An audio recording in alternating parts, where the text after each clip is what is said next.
Glass ಎಲ್ಲ ಎಸೆಯೋದು ಮತ್ತು ಅವರ ಗಂಟಲಲ್ಲೆಲ್ಲ ಒತ್ತಿ ಹಿಡಿತದೆ ಅಂತ ರಾತ್ರಿ ಮಲಗಿದ ಮೇಲೆ. ಬಟ್ಟೆ ಸುಟ್ಟಿದ್ದೆಲ್ಲ ನಿನ್ನೆ ನೋಡಿದ್ದೀವಿ ನಾವು. ಮೊನ್ನೆನೂ ಗ್ಲಾಸು ಇಲ್ಲೇ ಬಂದು ನಿಂತಾಗ ಗ್ಲಾಸ್ ಎಸೆಯೋದು ನಮ್ಮ ಕಣ್ಣಲ್ಲಿ ನಾವು ನೋಡಿದ್ದೀವಿ. ಮತ್ತು ಸಮಸ್ಯೆ ಅವರಿಗೆ ಉಂಟು. ಸುಮಾರು ಒಂದು ತಿಂಗಳಿಂದ ಇಬ್ಬರಿಗೆ ಹುಷಾರಿತ್ತಿಲ್ಲ, ಮಗಳಿಗೆ ಹುಷಾರಿತ್ತಿಲ್ಲ, ತಾಯಿಗೆ ಹುಷಾರಿತ್ತಿಲ್ಲ. ಎಲ್ಲ ಆಸ್ಪತ್ರೆಗೆಲ್ಲ ಕರ್ಕೊಂಡೋಗಿ, ಮತ್ತು ಆಸ್ಪತ್ರೆ ಕಡಿಮೆ ಬಲಿಮೆಗೆಲ್ಲ ಕರ್ಕೊಂಡೋಗಿ 8-9 ಕಡೆ ಮೇಲೆ ಕರ್ಕೊಂಡೋಗಿ ಮಕ್ಕಳೆಲ್ಲ ನಮ್ಮ ಮನೇಲಿ ಬಿಟ್ಟು ಎಲ್ಲ ಕಷ್ಟಪಟ್ಟಿದ್ದಾರೆ. ಅವರು ಸುಮಾರು ಕಷ್ಟಪಟ್ಟಿದ್ದಾರೆ.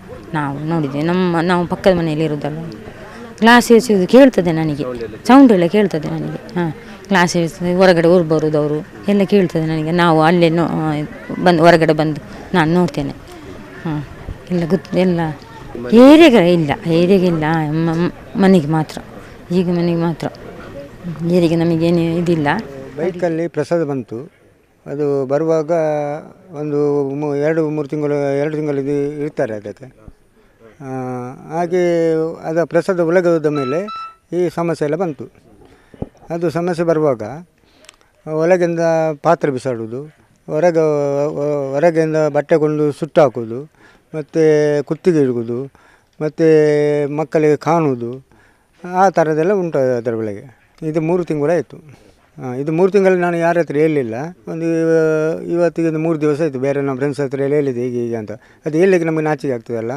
ಅದಕ್ಕೆ ಅವರ ಹತ್ರ ಹೇಳಿದೆ. ಅವರದ್ದು ನಾವು ಎಲ್ಲ ಇದ್ದೇವೆ ಅಂದು ಒಂದು 500-300 ಜನ ಎಲ್ಲ 2 ದಿವಸದಲ್ಲಿ ಬಂದರು. ಇಲ್ಲಿ 2 ದಿವಸದಲ್ಲಿ 3 ಗಂಟೆವರೆಗೆ ನಿಂತರು. ಅವರು ಇರುವಾಗ ಸಹ ಬಿಸಾಡ್ತಿದ್ದೆ. ಮತ್ತು 5 ಗಂಟೆಗೆ ಶುರುವಾದರೆ ಬೆಳಿಗ್ಗೆ 4:15 ಗಂಟೆವರೆಗೆ ಅದರ ಉಪದ್ರ ಉಂಟೆ ಸುತ್ತಲ. ಉಪದ್ರ ಏನಾದರೆ ಕಾಣುವುದು, ಕುತ್ತಿಗೆ ಇಡುವುದು, ಈ ಥರದ್ದು ಬೆಂಕಿ ಇಡುವುದು, ಈ ಥರದ್ದೆಲ್ಲ ಉಂಟು. ನೋಡಲಿಕ್ಕೆ ಸಿಕ್ಕುವುದಿಲ್ಲ. ಅದು ಖಾಲಿ ಆಂಜುದು ಮಾತ್ರ ಅದಕ್ಕೆ. ಮತ್ತು ನನಗೆ ಅಷ್ಟು ಇದು ಇಲ್ಲ. ಇವು ಮಕ್ಕಳಿಗೆ ಮತ್ತು ನನ್ನ ಹೆಂಡತಿಗೆ ಮಾತ್ರ ಬರೋದು ಅದು, ಆ ಥರದ್ದು. ಅದು ಮತ್ತು ಯಾಕಂದರೆ ಅದು ನಾವು ಇಲ್ಲಿಂದ ಹೋಗಬೇಕಂತ ಮಾಡಿದ ಕೆಲಸ ಬೇರೆಯವರು, ಅದು ಆ ಥರದ್ದೆಲ್ಲ ಉಂಟು.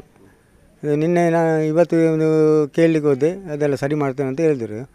ಮೊನ್ನೆ ಒಂದು ಸಲ ಬಂದರು ಅವರಿಗೆ ಆಗೋದಿಲ್ಲ ನಾನು ಹೋಗ್ತೇನೆ ಅಂತ ಹೇಳಿದ್ರು. ಅವೇ ಐತೆ ಮಹಾಂತಿರಲ್ಲ ಬರ್ತದೆ. ಇದು ಈಗ ಉಂಟಲ್ಲ ಇಲ್ಲಿಗ ಎಲ್ಲರೂ ಬಂದು ಈಗ ಪಬ್ಲಿಕಲ್ಲಿ ಈ ಥರ ಆಗೋದಾದರೆ ಎಲ್ಲ ಈ ಪಬ್ಲಿಕ್ ಆ ಕಡೆ ಮನೆಗೆ ಕೂಡ ನಿದ್ರೆ ಇಲ್ಲ, ಮಕ್ಕಳಿದ್ದಾರೆ ಎಲ್ಲರೇ ಈ ಕಡೆ ಇಲ್ಲಿ ಮಲಗಲಿಕ್ಕೆ ಆಗೋದಿಲ್ಲ. ಅಂಥದ್ರಲ್ಲಿ ಇಂಥದ್ದು ಎಲ್ಲ ಇರುವಾಗ ಅದಕ್ಕೆ ಸೂಕ್ತವಾಗಿ ಅವರೇ ಪರಿಹಾರ ಮಾಡಬೇಕು. ಈ ಪಬ್ಲಿಕ್ನವರನ್ನು ಕರ್ಕೊಂಡು ಬಂದು ಇಂಥದ್ದೆಲ್ಲ ಜನ ಸೇರಿಸಿಕೊಂಡು ಮಾಡಿದರೆ ಈಗ ಅವರು ಕೂಡ ಈ ಊರಿನವರೇ ಕೂಡ ಕಂಪ್ಲೇಂಟ್ ಕೊಡಲಿಕ್ಕೆ ರೆಡಿಯಾಗಿದ್ದಾರೆ. ಅಂಥದ್ರಲ್ಲಿ ನಾವು ಕೂಡ ಹೇಳುವುದು ಅಂದರೆ ಇವರದು ಸರಿಯಲ್ಲ ಅಂಥದ್ದು ಇವರೇ ಪರಿಹಾರ ಅದಕ್ಕೆ ಹುಡುಕಬೇಕಂತ. ಕಲ್ಲುಟ್ಟಿ ಆಗಲಿ ದೈವ ಯಾವುದೇ ಆಗಲಿ ನೀವು ಅದಕ್ಕೆ ನಂಬಿ ಅಂಥದ್ದು ನಂಬಿದರೆ ನಿಮಗೆ ಅದಕ್ಕೆ ಸೂಕ್ತ ಫಲ ಸಿಗ್ತದೆ. ಇಲ್ಲದ್ರೆ ಯಾವುದದು ಬಿಡಬೇಕು. ಅದು ಇಲ್ಲದ್ರೆ ಊರಿನವ್ರನ್ನ ಒಟ್ಟು ಮಾಡಿಕೊಂಡು ಎಲ್ಲ ಪಬ್ಲಿಕ್ ಎಲ್ಲ ಸೇರಿಕೊಂಡು ಇದು ಮಾಡಿದರೆ ಅಂಥದ್ದೇ ಆಗೋದು. ಕೆಟ್ಟ ಹೆಸರು ಬರ್ತದೆ, ನಮ್ಮ ಊರಿಗೂ ಕೂಡ ಒಂದು ಕೆಟ್ಟ ಹೆಸರು ಬರ್ತದೆ. ಇಂಥದ್ದು ಪರಿಸ್ಥಿತಿ ಆಗಿದೆ. ನಮ್ಮದು ಒಂದು 22 ವರ್ಷದ ಮುಂಚೆ ಪರನೀರಲ್ಲಿ ಪಾರಂಕಿ ಗ್ರಾಮದ ಅಲ್ಲಿ ಪರನೀರದ ಮಾಲಳೆಯಲ್ಲಿ ಅಲ್ಲಿ ಆಗಿದೆ. ಅದು ರಕ್ತ ಬೀಳುವುದು, ಹಂಚು ಹೊಡೆದು ಕಲ್ಲು ಬೀಳುವುದು ಅಂಥದ್ದೆಲ್ಲ ಆಗಿದೆ.